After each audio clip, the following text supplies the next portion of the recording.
দর্শক, আপনারা যে গাছগুলো দেখতে পাচ্ছেন, এটা কি গাছ অনেকেই হয়তো বা জানবেন। এই ছোট ছোট গাছ আপনারা যারা গ্রামে থাকেন তারা অবশ্যই চিনবেন, আর যারা শহরে থাকেন তারা এই গাছ চেনার কথা না। আপনারা দেখতে পাচ্ছেন এই যে ছোট ছোট গাছ, এই গাছগুলো হচ্ছে মরিচের গাছ। ছোটবেলায় মরিচের গাছ কেমন হয় দেখতে আপনারা দেখেন, সুন্দর, অনেক অনেক মরিচের গাছ।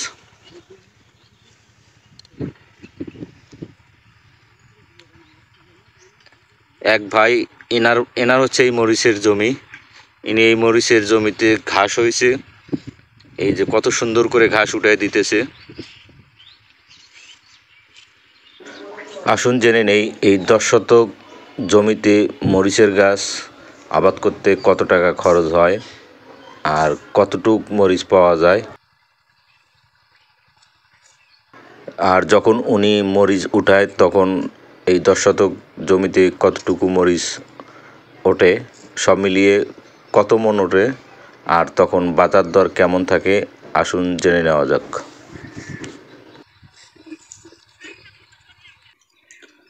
এই মরিচ, এই জায়গা কতটুকু জায়গা এটা ভাই? এটা 10 শতাংশ। 10 শতাংশ জমি। এই মরিচের গাছ, এই কতদিন আগে এই মরিচের বীজ বুনছেন? এটা আজ 20-22 দিন হয়। 20-22 দিনে মরিচের এই অবস্থা। হ্যাঁ। আর কতদিন পরে এই গাছে মরিচ পাওয়ার সম্ভাবনা আছে? আর 2 মাস লাগবে। 2 মাস। এটা কি জাতের মরিচ? এটা লম্বা জাত। লম্বা জাত, সাদা। আচ্ছা, আপনি এই জমিতে প্রত্যেক বছরে কি মরিচের আবাদ করেন? আমি প্রতি বছরই করি। প্রতি বছর? কত বছর ধরে করতেছেন? আজ প্রায় 20 বছরের মতো। 20 বছর ধরে এই একই জমিতে এই মরিচের চাষ করতেছেন? আচ্ছা, আপনি যখন মরিচ উঠাবেন তখন এই মরিচের দাম কি রকম হতে পারে? তখন তো গতবার বিক্রি করছি 2800। 2800 টাকা কি মন? আচ্ছা, কিছুদিন আগে তো মরিচ প্রায় 400 টাকা, 500 টাকা, 600 টাকা কেজি বিক্রি হয়েছে। হ্যাঁ হয়েছে, সেটা আমি আবাদ করি নাই। আর সেটা আবাদ করি নাই। এই 10 শতক জমি থেকে আপনি এই মরিচের বিক্রি করে কি রকম টাকা ইনকাম হয়? মরিচ তো গতবার হয়েছে 40 মন। 40 মন? 40 মন। তাহলে 1 মন যদি 1000 টাকা হয় তাহলে তো 40,000 টাকা। 40,000 টাকা।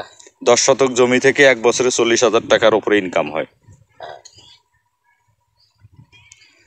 দর্শক, আপনারা এই যে যারা ছোটবেলায় যে মরিচের গাছ কি রকম হয় যারা দেখেননি তারা এই ভিডিওটি যারা দেখবেন তারা বুঝতে পারবেন। এই হচ্ছে মরিচের গাছ, এই পাশে মরিচের গাছ পরিচর্যা করা হয়েছে, অর্থাৎ ভেতর থেকে ঘাস উঠানো দেওয়া হয়েছে। আর এই পাশে এই যে দেখেন ইনি কাজ করতেছে। এই কাজ করতেও তো অনেক সময় লাগে না? হ্যাঁ, সময় লাগে, বহু সময় লাগে। বহু সময় লাগে, কারণ এই দেখা গেল যে কোনো কারণে যদি মরিচের গাছ কেটে যায় বা উপরে পড়ে যায় তাহলে তো এই গাছটা আর হবে না।